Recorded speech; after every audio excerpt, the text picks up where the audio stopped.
Hello, in this video I'm going to cover off 4 tips regarding the benefits of self-reflection. Now, I'm using my own personal development experience, my training as a coach and therapist, to share this information with you. So if this is something of interest, please stick around. My name is Tanya, and within this channel I aim to provide as much value as I can, but at the same time track my progress as I'm going along. So I do self-reflection fairly regularly. Sometimes I do it on a daily basis. Sometimes it can be in the morning, sometimes it can be during the day, and other times it's later on in the evening. So it really depends what I've got going on. But where I start with is about slowing things down. And this is where being present is absolutely vital in order for you to check in. What does my body need today? What do I need emotionally? What do I need mentally? What do I need physically? What does my spirit need? And doing that check-in, then you can assess what you're going to do for that day. If you've got a full-on busy day ahead, then are you going to give your body the right nutrients? Are you going to hydrate it? Are you going to give your body some physical movement and exercise, whether it is going for a walk, doing some sort of like 2-minute kind of squats or something to move and energize your body and shift your kind of state physically?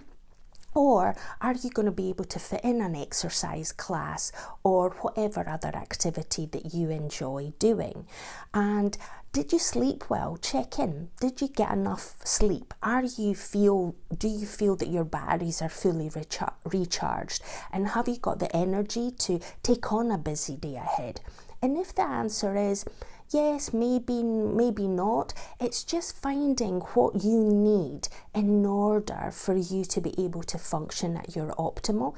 So by being present and things start slowing down, because you can prioritize what's important for you this particular day. Then also by being present, you're becoming aware. You're able to then accept, yeah, I didn't sleep particularly well last night, or I have not had enough food, or I need more food, or I need hydration.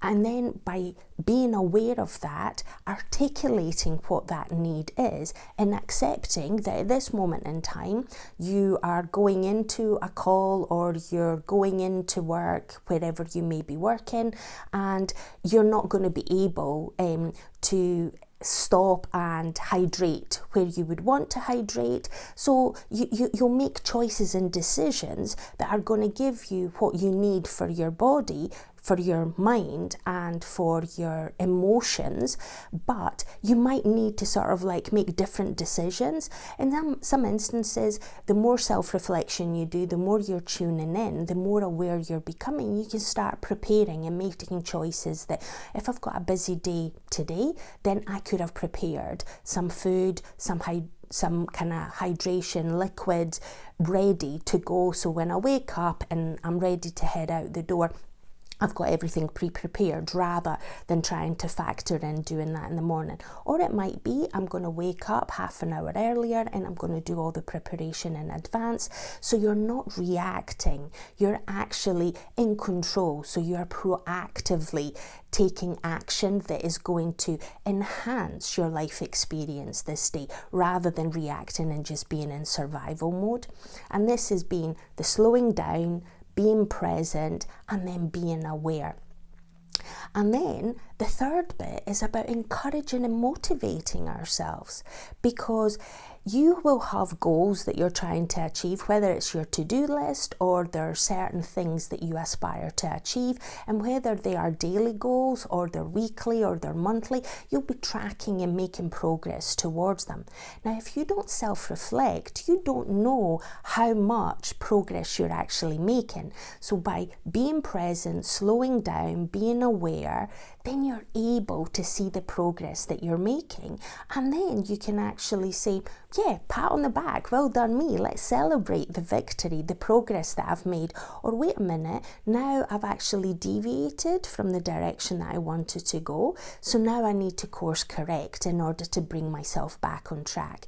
Going back to the example, you've got a busy day, you've not been able to prepare, and you've been on the back foot, so you were in survival mode that day.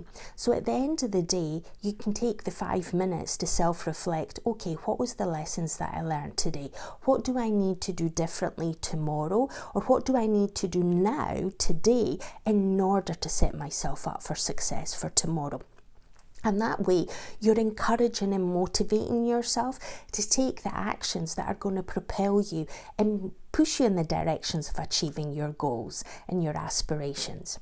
And it also gives you the opportunity, if you are on track and you're making good progress, to start experimenting, because the only way you're going to learn and grow is by trying different things. If you keep doing the same thing over and over again, yeah, it might give you some results and you might achieve certain goals, but the reality is you may not feel as fulfilled in doing so. And it's all about, life is a journey, it's not a destination, and it's about you carving out what motivates you, what encourages you, what do you need in order for you to move in the direction that you want to move.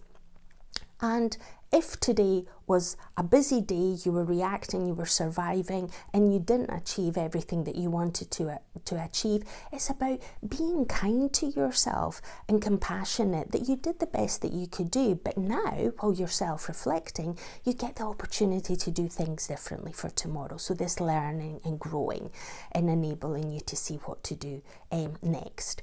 And the final bit, I mentioned it a little bit in the third one, it's about celebrating the successes and the victories. They might be little 1 millimeter or 0.5 millimeter, whatever it was, it is progress. It's about being aware. Maybe you haven't got a consistent self-reflection practice, and it's about introducing that. It's about learning faster, growing faster, and implementing and experimenting new things quickly, so you can actually start saying, does this work for me? Does it not? Just because it works for me, it might not necessarily work for you, but you can figure out what works for you. And some days you might need to be kinder and more compassionate to yourself. You might need to be more prepared, or you might just need to give yourself a bit of grace to sort of like, no, today I'm going to go at a slower pace. My body needs something different. My emotions need something different. My mind needs something different. And it's about tuning in. So self-reflection for me can take different forms. It can be you're just thinking things through, and by thinking things through, you actually see patterns of behavior, patterns of thought, patterns of action, and you may feel encouraged and motivated to keep doing that. In other instances, it is really helpful to sort of document it, whether it's in a journal, whether it is in a notepad, a voice note, whatever works for you. But you can go back to that information and you can actually reflect. So say for instance, you've got a goal that you want to achieve and you're tracking progress against that goal. You might want to go back every month and sort of look back. Well, how did I do? How did I feel? How did I progress in the previous month or the previous week? And you can actually then see, do I need to course correct? Did I learn something that now I'm actually automatically putting into place? Because there is some repetition that's required. Good habits are things that actually motivate you and propel you to take more action and do more. But at the same time, if you're not self-reflecting, sometimes you're unaware that you're actually doing it. But likewise, habits that are not helpful can actually push you off course. And if you don't do this self-reflection, you might actually be months down the line before realizing that, oh, I'm way off course. I needed to course correct earlier. So it's all about finding the pace that sort of suits you, but self-reflection can be really, really beneficial. And for me personally, it is something that I do, and I used to do even before my coaching and therapy practice. It's just something that I've always done, whether it is through self-development courses or books that I've read. It's just something that instinctively enables me to sort of see, well, what was the lesson that I learned today? What can I change or do differently? And what can can help me propel me onto my journey to achieve my goals and aspirations. And over the past week, I've been sort of like self-reflecting on the previous kind of week's postings that I've done on YouTube, where I did the 7-day money challenge, because I was experimenting with that format to see how much engagement there would actually be via the videos, how much views I would actually get, if it was actually hitting the spot for people. And I'm coming to the point where each person is on their own kind of journey, and if people want to change their relationship with money, they will come across the right materials, and then it's up to them to take the action. I can only give the information. I can't make people take the action to make the changes. It's down to the individual person. All I can actually do is just provide information. And the thing that became apparent was I actually started noticing a pattern. So the week before I filmed the 7 videos, I came across a number of webinars, courses, other creators' materials, where they were also covering money tips and courses in order for you to gain more of an understanding and an overview of how to manage your finances. And it was really interesting that then there was a little bit of self-doubt that creeped in, and it was like, oh, wait a minute, there's a lot of information out there. Why are people going to come across my material and sit and listen to it? And then it was coming back to my strong why. I created this channel because there's people out there that are going to resonate with my vibe, and they are going to find the way that I'm explaining things that is sort of like it matches where they are, and that when the student is ready, the right teacher comes along. Or they may find other material in other people's courses or webinars that they may be sort of attending, and that might explain why views may be not necessarily consistent across all the content creators on YouTube. And that's totally fine. When the time is right, the people that need to see this video are going to see this video, just like they're going to see the 7-day money challenge. And it's about me sticking to what my goals and aspirations are. It's about providing information, and for those people that it resonates, they will find the information and they will take the necessary action.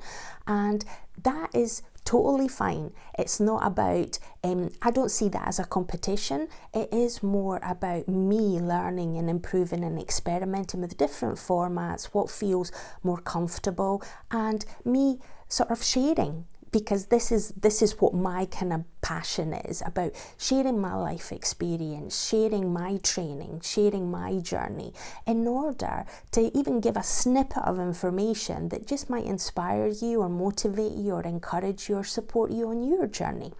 So if this is content that you are enjoying or that you like, please like and subscribe to the channel. And if not, that's totally fine. There's lots of information out there. If our paths are meant to cross, they'll cross in due course. So go out and seize the day. Have the most amazing day, whatever you may be doing. And remember, there's always choices in life, so choose wisely. Until the next one, bye.